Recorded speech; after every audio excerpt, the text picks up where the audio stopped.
Þetta eru Þrassaborgir hér. Þetta eru bara heilmikil klettaborg upp á Lyngdalsheiði. Hérna er Lyngdalsheiðin, hérna bíllinn okkar hann einhvers þar niður frá.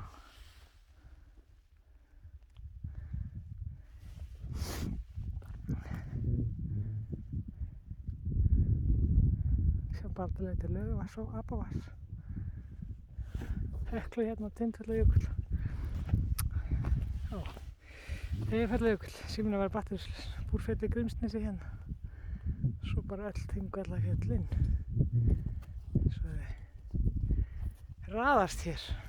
Botnsúlunar, Hrafnabjörg og Kálstindarnir og Rauðabarmarnir hérna næst.